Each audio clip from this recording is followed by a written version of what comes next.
નમસ્કાર દર્શક મિત્રો, સ્વાગત છે આપનું બુલેટિન ઇન્ડિયાની વિશેષ રજૂઆત ટુ ધ ટોપિક અને આપની સાથે હું છું નરેશ સોની. ટુ ધ ટોપિક કાર્યક્રમ અંતર્ગત દર્શક મિત્રો આજે આપણે ચર્ચા કરવી છે, શું વિપક્ષ ગુમાવશે રામ મંદિર પ્રાણ પ્રતિષ્ઠાનો અવસર? પ્રશ્ન એટલા માટે કારણ કે શીર્ષ નેતૃત્વ દ્વારા વિપક્ષના જે કોંગ્રેસનું જે શીર્ષ નેતૃત્વ છે તેમને આમંત્રણ આપવામાં આવ્યું છે, પરંતુ તેમણે આમંત્રણનો અસ્વીકાર કર્યો છે અને અલગ અલગ મતાંતર જોવા મળી રહ્યા છે કોંગ્રેસ નેતૃત્વની અંદર ખાસ કરીને. અને એમાં પણ એનસીપીના વડા જે છે શરદ પવાર, તેમણે પણ આજે નિવેદન આપ્યું છે અને ના પાડી છે ત્યાં આગળ જવાની. પછી આરજેડીના જે સુપ્રીમો પૂર્વ સીએમ અને આરજેડીના સુપ્રીમો લાલુ પ્રસાદ યાદવે પણ પ્રતિક્રિયા આપી છે કે તેઓ રામ મંદિરની પ્રાણ પ્રતિષ્ઠા મહોત્સવમાં નથી જવાના. વિપક્ષ દ્વારા લોકસભા ઇલેક્શન જે આગામી આવવાનું છે, યોજાવા જઈ રહ્યું છે, તેને લઈને એક બીજેપી અને આરએસએસનો એજન્ડા ગણાવી રહ્યું છે. પ્રશ્ન આપણને એ થાય કે એક તો ઉતાવળ શા માટે રામ મંદિર પ્રાણ પ્રતિષ્ઠાની? કારણ કે ચારો શંકરાચાર્ય જે છે ભારત દેશના, તેઓ પણ વિરોધ કરી રહ્યા છે. તેમાંથી એક શંકરાચાર્ય છે સ્વામી અવિમુક્તેશ્વરાનંદજી, કે તેમણે શરતોને આધીન રામ મંદિરની પ્રાણ પ્રતિષ્ઠા મહોત્સવમાં જવા માટેની વાત કરી છે. તેમણે પ્રતિક્રિયા આપી છે અને વડાપ્રધાન મોદી સમક્ષ તેમણે માંગ કરી છે. બીજી એક વાત કરી લઈએ તો ઓલ ઇન્ડિયા લોઅર્સ માટે વિપક્ષમાં આ પ્રકારના મતાંતર જોવા મળી રહ્યા છે. સમગ્ર વિષય અંતર્ગત આપણે ચર્ચા કરીશું. આપણી સાથે ચર્ચા કરવા માટે જોડાઈ ચૂક્યા છે મહેમાનો. ભાજપના પ્રવક્તા છે સ્નેહલ જોશી, કોંગ્રેસના પ્રવક્તા એડવોકેટ રત્ના વોરા, રાજકીય વિશ્લેષક છે જ્યોતિ અમીન અને રામાનંદ સંપ્રદાયથી જોડાયા છે આપણે ભરત વિષ્ણુસ્વામી. આપ તમામ મહાનુભાવોનું સ્વાગત છે. રત્નાબેન, મારો પ્રશ્ન આપને, જે પ્રકારેની વાત કરવામાં આવી સ્નેહલભાઈ દ્વારા કે હવનમાં હાડકાં નાખવાનું કામ વિપક્ષ કરી રહ્યું છે, શું કહેશો તમે આપ અનુસંધાને, જે પ્રકારે આપણે સમગ્ર ચર્ચા કરી રહ્યા છીએ?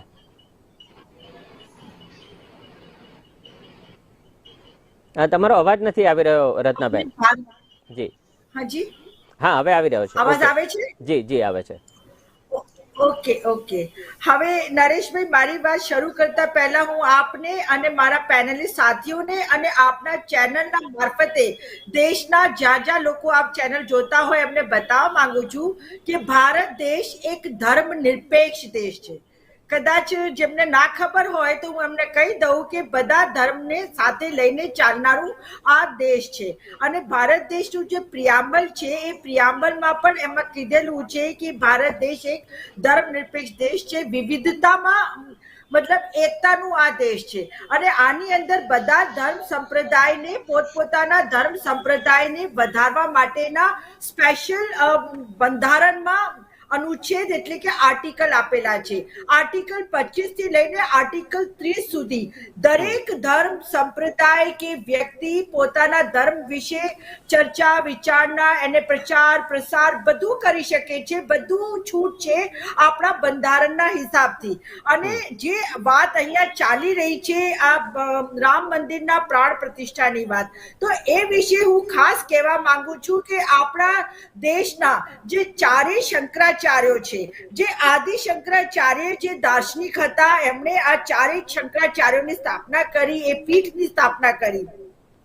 પૂર્વમાં ગોવર્ધન પીઠના શંકરાચાર્ય નિશ્ચલાનંદ સરસ્વતી આજની તારીખમાં વિરાજમાન છે. એવી રીતે પશ્ચિમના શારદા પીઠના શંકરાચાર્ય સદાનંદ સરસ્વતીજી મહારાજ આજની તારીખમાં વિરાજમાન છે. ઉત્તરમાં જ્યોતિષ પીઠના શંકરાચાર્ય અવિમુક્તેશ્વરાનંદ સરસ્વતી મહારાજ આજે વિરાજમાન છે. પછી દક્ષિણમાં શૃંગેરી પીઠના શંકરાચાર્ય ભારતી તીર્થરાજજી મહારાજ આજે આપણા દેશમાં વિરાજમાન છે. અને એ જે છે એ ધર્મ ગુરુઓ છે.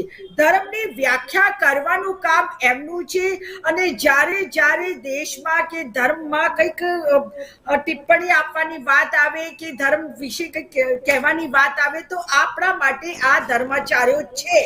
ઉપસ્થિત છે અને એ ધર્માચાર્યોએ જ્યારે કહી દીધું કે ભઈ આ મંદિર અધૂરું છે, આ અધૂરા પ્રાણ મંદિરમાં પ્રાણ પ્રતિષ્ઠા ના થઈ શકે એટલા માટે જવા નથી માંગતા અને એમણે સ્પષ્ટ ના પાડી દીધી છે.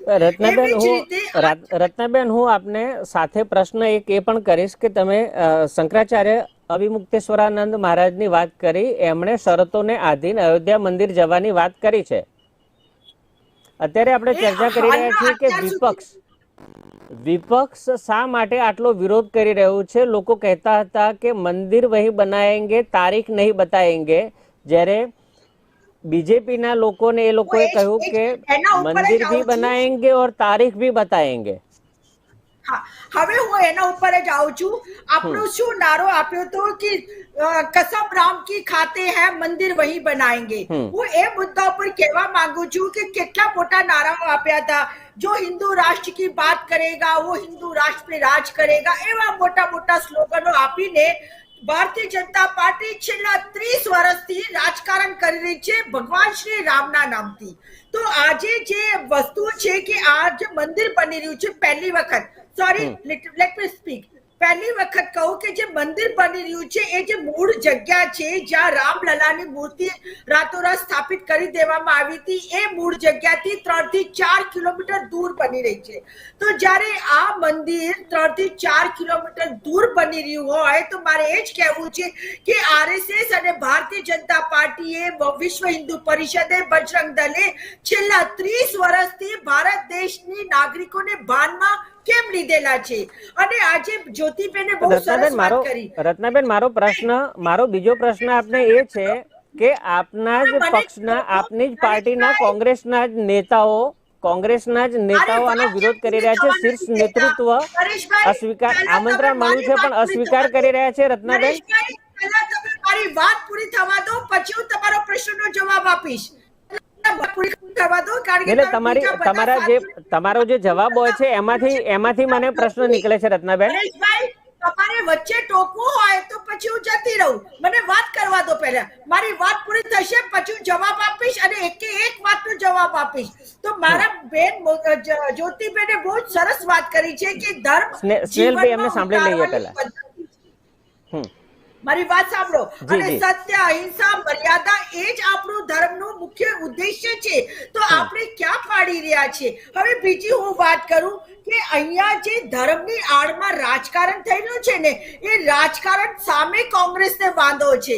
અને આ ભારતીય જનતા પાર્ટી અને આરએસએસ આ રામ મંદિરના નામથી, પ્રાણ પ્રતિષ્ઠાના નામથી આને એક રાજકીય ઇવેન્ટ બનાવી દીધું છે. અને આ રાજકીય ઇવેન્ટમાં જવું એઝ અ વિપક્ષ અમારે કોઈ જરૂરી લાગતું નથી. રત્નાબેન, વચ્ચે તમને બે મિનિટ રોકીશ. રત્નાબેન,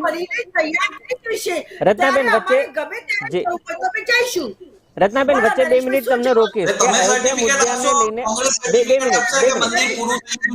સ્નેહલભાઈ, મારો પ્રશ્ન રત્નાબેન, મારો કોંગ્રેસ સર્ટિફિકેટ આપશે. જે લોકો એમ કે છે રામ કાલ્પનિક છે એ લોકો સર્ટિફિકેટ આપશે કે મંદિર છે. અને તો તમે સ્નેહલભાઈ, 1 મિનિટ, મારો પ્રશ્ન. તમારો જવાબ આપવા બેઠી છું. પ્રશ્ન કરો, બોલો, શું કહેવા માંગો છો નરેશભાઈ? સ્નેહલભાઈ, તમે 1 મિનિટ વેઇટ કરજો. મારો પ્રશ્ન રત્નાબેન, આ એવું પહેલી વખત નથી કે જ્યારે આ પ્રકારનું મંદિર નિર્માણાધીન હોય અને પ્રાણ પ્રતિષ્ઠા થઈ રહી હોય.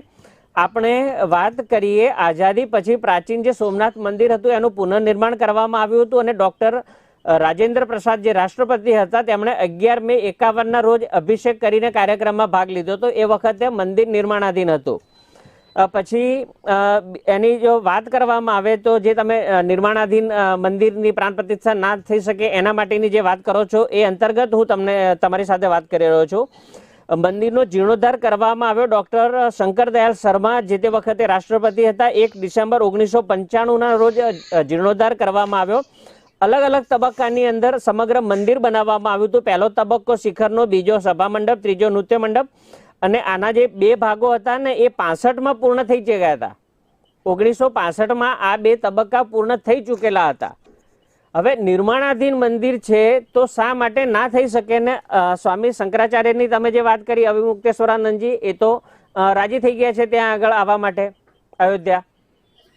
હા, બસ હું એનો પર જ જવાબ આપું છું. આ 4 માંથી જો 3 ના પાડી હોય તો મેજોરિટી તો એ જ કહે છે ને કે અધૂરા મંદિર શાસ્ત્રો પ્રમાણે એનું પ્રાણ પ્રતિષ્ઠા ના થાય. અને જો એક શરતોને આધીન રાજી થયા હોય તો હજી એમની શરતો શું છે એ તો આપણે જોવાની રહી કે નહીં રહી. અને રત્નાબેન, મારો પ્રશ્ન આપને કે જે પ્રકારની આપણે વાત કરી કે 22 તારીખ શા માટે? 22 તારીખે સંજીવની મુહૂર્ત છે બપોરે 12:29 થી 84 સેકન્ડનું, કે જે કાશીના વિદ્વાન પંડિત છે ગણેશાનંદજી તેમના દ્વારા એક મુહૂર્ત કાઢીને આપવામાં આવ્યું છે અને એ મુહૂર્તને આધારિત આ પ્રાણ પ્રતિષ્ઠા મહોત્સવ થવા જઈ રહ્યો છે. હવે હું સાચી વાત કરું, મુહૂર્ત તો મુહૂર્ત હોય છે, ગમે તે મુહૂર્ત કાઢી શકાય છે, એમાં કોઈ બહુ મોટી વાત નથી. અને જે વાત અહીંયા મુહૂર્ત થી થાય છે ને, એવું નથી કે મુહૂર્ત થી કરેલા લગ્નમાં છૂટાછેડા નથી થતા. આપ મારી વાત સમજો. અને મુહૂર્ત થી મૂકેલી માટીમાં ભૂકંપ આવે તો મકાન નથી પડી જતું. એટલે મુહૂર્ત ની વાત સાચી છે કે મુહૂર્ત આપ્યું અને તમે 22 જાન્યુઆરીએ કરી દીધું, પરંતુ આ મંદિરને પૂર્ણ થવા માટેની તમે રાહ કેમ ના જોઈ? મારે તો એટલું જાણવું છે ને એટલું જ પૂછવું છે. 2000 હજી ત્યાંના જે એન્જિનિયર્સ છે એવું કે છે કે આ મંદિરને પૂરું થતા હજી 2025 આવી જશે. તો 2000 તમે તો ભાઈ સત્તામાં આવવાના જ છો ને, તમારા કહેવા પ્રમાણે. તો પછી તમારે 2025 સુધી રાહ જોવી હતી ને ભાઈ. આ તો સુપ્રીમ કોર્ટે ઓર્ડર આપ્યું છે, કોઈ તમે તમારી રીતે તો મંદિર બનાવી નથી રહ્યા. અને પછી આ પૈસા કોના છે? 18,000 કરોડ સમથિંગ એટલું ખર્ચ થઈ રહ્યું છે. આ કોના પૈસાથી થઈ રહ્યું છે? તમારા ને મારા જેવા ટેક્સ પેયરના પૈસાથી આ મંદિર બની રહ્યું છે. અમારી સાથે જોડાયા અને ચર્ચામાં ભાગ લીધો અને આપના અભિપ્રાય આપ્યા તે બદલ આપનો ખૂબ ખૂબ આભાર. દર્શક